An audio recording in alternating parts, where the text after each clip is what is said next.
Hello ladies and gentlemen, and welcome back to another video. In this video we're going to be reacting to Visit America, the don'ts of visiting the USA.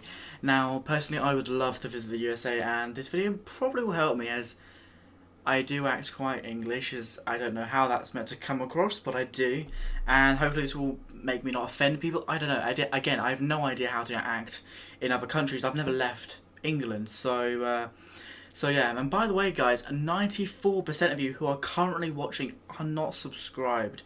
So if you do enjoy my content and would like to support me, it would mean the absolute world to me if you hit that subscribe button. And also, if you want to go an extra mile, hit that notification bell so you know exactly when I upload next, which will be every single day. That is my goal, guys, to upload every single day this year. Just keep it the grind. It's my New Year's resolution and I will not let it break. I promise you guys, I promise you. Without further ado, let's get into reacting to this video. The don'ts. Hey there, fellow travelers. Mark here with Walter's World, and today we're in Mystic, Connecticut, in a beautiful place here in the U.S. And today what we have for you are the don'ts of visiting the U.S. because anywhere you go in the world, there's things you should do, but there's also things you shouldn't do. And this video is going to just cover the U.S. in general, okay? And our first don't for when you visit the U.S. is don't touch the Americans. Look, Americans really like their personal space. It's like they have a bubble around them, and if you get too close to them, they feel very, very, very, very uncomfortable, okay? So make sure you give them a little distance when you are there, you know, because I know when I go to Italy and Spain and stuff, we're like, Mark, how's it going, all this stuff? And my American friends sometimes go, wow, they're really, really affectionate. Like, that's just how it is. That is very true. Over here, you know, there's a lot of handshakes and hugs, and we're very affectionate, I guess. Especially with a lot of cultures here. A lot of people who like to kiss on cheek to cheek and all that sorts. I don't know, can you get, like... I wouldn't jump on people if I went to America. I'd definitely be like, you're right, I probably wouldn't go for a handshake, just because I have seen videos where people have gone for a handshake and they don't know what to do. They think you're giving a bro fist or some sort of... I don't know, it's very complicated, it's very confusing. But yeah, let's carry on. Here, space is key. The second don't I have for you is don't count on public transportation. Look, when we were in China and we were throughout Europe and South America, we took buses and trains and planes and all kinds of stuff to get all over the place because public transport is really developed. Here in the U.S., you cannot count on public transport to get you a lot of places. I am sorry, but that train information is just outdated beyond my existence. That is shocking. See, here in the UK, I thought it was the same everywhere, but we have bus stops everywhere. Like they're very frequent. I'm not gonna lie, they're everywhere, and every single bus stop will have like an electronic board, and it will say, you know, this number bus, which, you know, if you know your number, you know your number, and it will tell you arriving in however long. It's not even that complicated, really, is it? But look at that. What is that? That's like a flicking thing. I don't know what it's called. Don't even judge me. Oh my god, what is wrong with my hair? Kill my goddamn kills. Alright, let's carry on. Yes, in big cities like New York and Chicago and stuff like that, you can get around with public transport and it'll take you where you want to go. But a lot of towns, small towns especially, in middle-sized cities, the public transportation networks are not very good. And at night, sometimes it's not very safe. So that is kind of a frustrating thing. So yes, you're going to probably have to rent a car when you just deal with it, okay? So just have a heads up for that. And that kind of leads into the next don't I have for you is don't underestimate the size of the U.S. The United States, it's, you know, continental... Why would you underestimate it? It's massive. It's absolutely massive. Look at the amount of land that each house comes with. Like, are you serious? Like, my garden in my house back at home, what? You can barely fit a shed in there without it making it look cramped. You know what I'm saying? It's insane. The U.S. is like continental Europe. It's huge. I mean, would you think of driving from, oh, I'm going to do, you know, from Lisbon to Paris, and then go up to Tallinn, and then head down to Sofia? No, you're like, that is insanely far. It's the same thing when you come to the... All right, let's have a look at this. Just Chicago to Los Angeles. Jesus Christ, 2,000. I think the furthest I've travelled, I'm from like the middle of England, yeah. It's about an hour above London. I just say that, people know where London is. And I think the furthest I've been in a car, which was my dad's car, we went to Scotland on holiday. And I think that was like 300, 400, I don't know. I could be very wrong, I'm not even going to carry on. I could be completely off with the estimates. It was a long drive, we had to sleep in a place that's called Falkirk. There was like Falkirk Will or whatever. But yeah, we had to literally sleep and then carry on driving, which I've never done in my life, considering normally a long drive is like 2 hours here because, well, you can get from the ocean from pretty much anywhere. So, America, that's insane. That is absolutely insane. I now understand why you take planes to different states, because here you just drive. The U.S. I meet a lot of travelers that are like, oh, I'm going to fly into New York, grab a car, drive down to Miami to see Miami Beach, then head over to L.A. I'm like, dude, you got 2 weeks? You're going to spend the entire time in cars. The distances here are insane. So what I recommend is picking a region. So, oh, we're going to stay here in New England and see New England. Or we're going to go in the southeast, go to Atlanta and stuff. Look at that boat. That is a beautiful boat right there. Savannah and Charleston, things like that. Or visit the West Coast. You do that to get a better idea of the culture there and things like that. But also, it's just the logistics things because it's so far between the places. And to go along with that, for Americans, a 3 to 4 hour drive, that's a day trip. Like, my parents live 3 hours away. I will literally get up, go drive, have lunch with my mom, and then drive back home. Just for lunch. 6 hours in the car. No big deal. It's about 7 hours we start to think, that kind of is a long drive. And we drive the entire way through.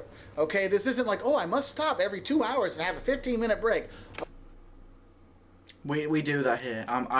Especially my family, we always take our dog on holiday, so we also have to stop to let them have a toilet, but even if we didn't have the dog, we'd probably stop halfway or twice for a toilet or whatever. I can deal with the whole drive, but some people can't. But yeah, I would absolutely love to go on a road trip across America. I'd like to go to New York to Los Angeles. I would love that. I would absolutely love that. But it just costs so much money. It costs a substantial amount. I can't afford that. Absolutely not. Oh, no. No. We drive all the way through, okay? Now, my next don't for you when you come here is don't think that the sticker price is the end price. Look, in the U.S., we have sales tax. I know other countries, they have VAT, value-added taxes. They're already put into the price of products. So when you see, oh, it's $1 or €1, oh, I only pay €1. Yeah. In the U.S., it is not like that. We have sales tax. So a certain percentage is added onto that product. And the thing is, I cannot tell you what the sales tax will be where you're going to travel because it's different everywhere. Cities, states, counties, different products have different sales taxes. And some products don't have sales taxes. Some cities don't have sales taxes. Some have 10% sales tax. It can be different anywhere you go. So if you're going to go get your dollar menu item at a McDonald's or a Culver's or a wherever, it's not going to be $1. Where I live, there's 2 cities right by where I live. One, it's going to be $1.08. The other one, it's going to be $1.09. So be ready for that. And it's not just the sales tax. On to the price? Also, there could be the tipping on top. And that leads us into the fifth don't. And that is, don't forget to tip.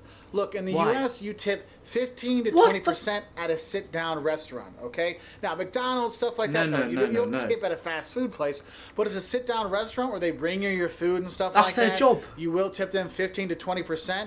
If you are in a group of 6 people or more, sometimes they automatically put the gratuity on there, which sometimes can be 18% or something like that. Look, when you come to the U.S., there's a reason why the food is like so affordable. You're like, wow, it's cheap to go out and eat in the U.S. It's because there's kind of this understanding that the service fees and paying for the workers and the waitresses and stuff like that, that goes on to you, the person eating there, with the tips. So the food and stuff can be cheaper when you go out to eat. And I know a lot of people say, I don't believe in tipping, and tipping isn't the right thing. They should pay their people more. Yeah. Well, if you want to pay more for your food, they can do that.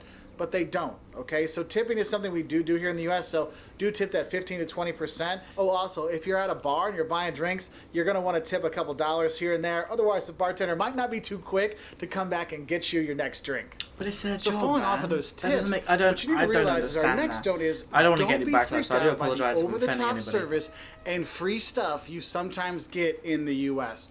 Look, because of tipping and commissions and stuff like that, yes, there is a lot of over-the-top service here. But the thing is, in the U.S., the people actually are pretty nice, and they want to help people. And sometimes for some travelers, if they come from countries where people don't get a lot of service sometimes, it can be a bit much, so don't freak out about it. Also with that is, don't be freaked out with some of the free stuff you get when you go to restaurants. Look, if you go to a restaurant, they bring you bread and water or chips and salsa and all those really good things. That's included in your meal. Okay, so if you're going to be buying something, they're going to give you some free stuff. It might be some bread, it might be a salad, it might be a water, it might be something like that. So don't be like anyway. Shopping like, wait, I didn't order this bread, I didn't order this salad. Oh no, that comes with your meal. Okay. Now the thing. Yeah, but that happens here, but we're not expected a tip. Like, I know here you can... Some restaurants and places, they open up really early in the morning. And you can pay like a set fee, and it's like an open breakfast. Where you can take and eat as much as you want. Obviously, it's expected not to overeat or not to overly take everything. But... water is always free at every restaurant you go to. I don't know if that's meant to be like a little... Thing is, though, you can't just go in and get chips and salsa and walk out, all right? You actually have to order some food when you go there. Now, my next don't for you is don't smoke cigarettes in the U.S. That's good. I don't If smoke. you're smoking cigarettes in the U.S., people will look at you like you're trying to kill their baby. Cigarettes is like totally forbidden. Like people really frown upon it, which is funny because when they talk about marijuana and stuff like that, people don't seem to care as much. But cigarettes, oh, you're trying to kill my baby with that cigarette 2 blocks away. So I've lived in a house where my mum and dad have smoked their whole life. I feel fine. If you do smoke, I could be make sure you try to find a place where you can smoke, because a lot of restaurants, or pretty much all restaurants, hotels, stuff like that, have smoke-free. It's smoke-free, so you have to go like 15 to 20 feet away from doing things, so that can be something. So I've come here outside my favorite liquor store to give you the next don't. He sounds overly happy to be outside that liquor store. And that is... I don't know why you call them liquor stores. It's I don't know what it is. Is that meant to be a pub, or is that meant to be like an off-license? Don't try to buy alcohol unless you're 21, or cigarettes unless you're 18 or over in the U.S. They will not sell them to you. And the thing is, don't forget your ID, because if you look like you're 40 or under, they may ask you for that. 40. And don't get mad at them, because if they don't ask, they could get in trouble and get fined. So don't be surprised, because we've had See, here it's like if you look under 25, expected to get ID. Sorry, you don't look old enough. Not 40. Oh, I don't have my ID. Too bad. And the thing is, it's not just the person buying. They might ask anybody with you. That's the same there. So make sure everybody has their ID if they want to buy liquor, or they want to buy alcohol, or if they want to buy cigarettes. So just FYI on that one. Oh, that's also another don't I have for you is don't bother with a metric system when you come here. We don't use meters, we don't use kilometers, we don't use liters. It is inches, feet, miles, gallons, See, now pounds, things like that. That's quite funny, because here we use both. We use meters, we use miles, we use kilometers, we use liters, we use gallons, we use pounds and kg, and we use milliliters. We don't use yards. I'll put a conversion chart here to show you, but honestly, you may say, hey, how far is it to this next town? And they'll tell you, oh, it's like 60 miles. You're like, what's that? Just know 60 miles, it's about 100 kilometers, okay? So just do that, because the people here won't get it. I mean, I have people, when I'll tell them, oh, it's 100 meters away, they're like, 100 meters? It's like 100 yards. Oh, okay. So make sure you do know your imperial system, okay? Because metric, we don't do that so much here. So our next don't is, when you do come to the U.S., there's a couple things you don't talk about, okay? One is gun control, and 2 is politics, because no matter where you are, you will get people on either side of the spectrum, and they will have an argument with you. Why would they argue with me? Why? If I'm a tourist and I just want to know, like, what is your view, and what is it actually like here, because I don't live here, why wouldn't they be open enough to be like, oh, okay, fair enough, this is how it's like, and this is my view. We don't talk about politics here either, but I do know some people that if you ask them politely, they'll give their view, but zip it, and don't even argue back with them. Just, you've understood their way, they've taken your way. Leave it at that. Don't even argue.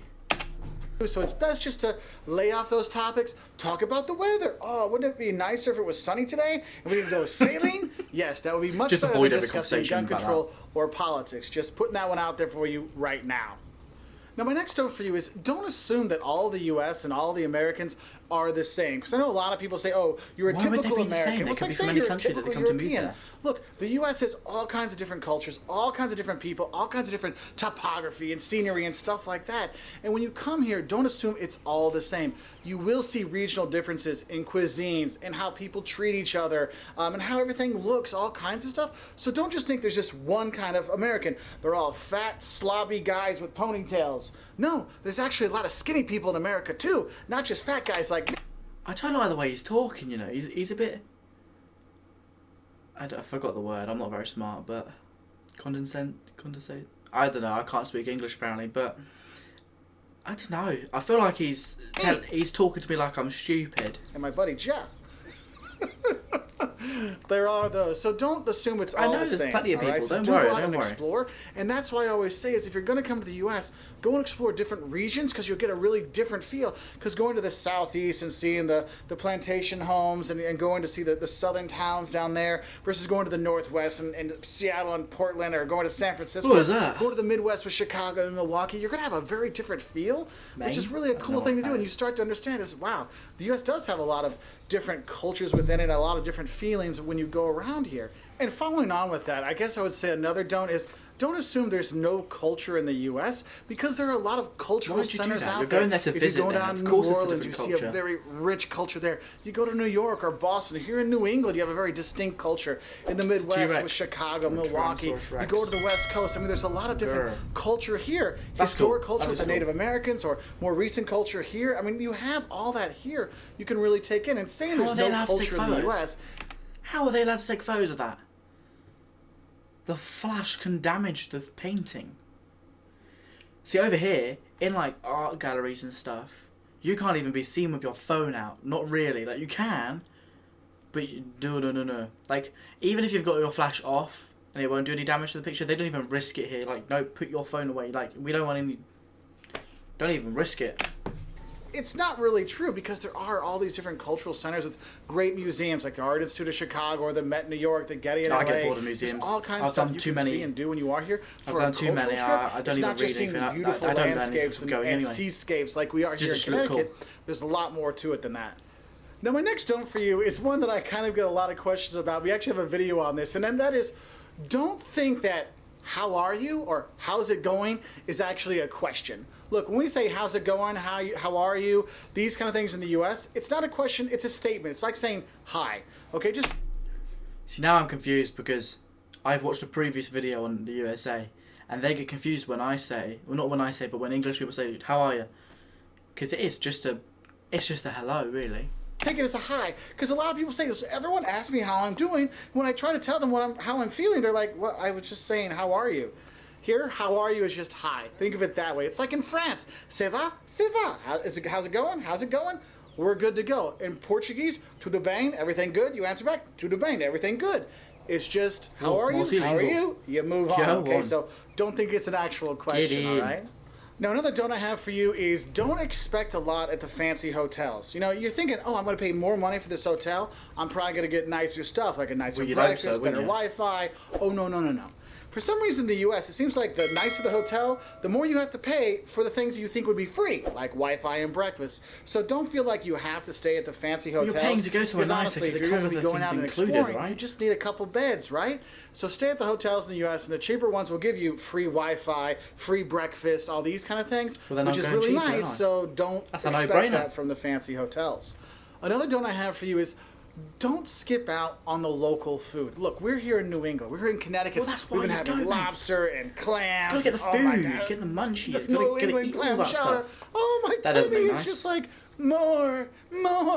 It's fantastic. When I'm in the South, man, Southern fried chicken, mac and cheese, barbecue. Oh my God! I would love to try the food in the different regions in the U.S. are great. So don't just go to chain restaurants. When you go to your hotel, ask them, hey, what's some local restaurants around here? What's some locally owned and operated restaurants? So you can go there and check out those places because they really give you a great experience. And I find a lot of times those ones actually have better service than the chain restaurants because it's a mom and pop place where the owner is the ones helping you out. And that is really kind of a cool thing.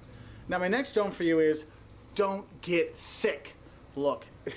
Healthcare in the U.S. Is insanely expensive. And just because you come from another country doesn't mean they're not going to find you for the bill. All right? So if you're going to be coming here, make sure you get travel insurance or trip insurance so in case you do get sick or you do break an ankle or you do break an arm or something happens to you, your insurance will cover it. How can you live there? That's so much stress. Like, oh no, is my child going to fall over and break their collarbone? Healthcare in the U.S.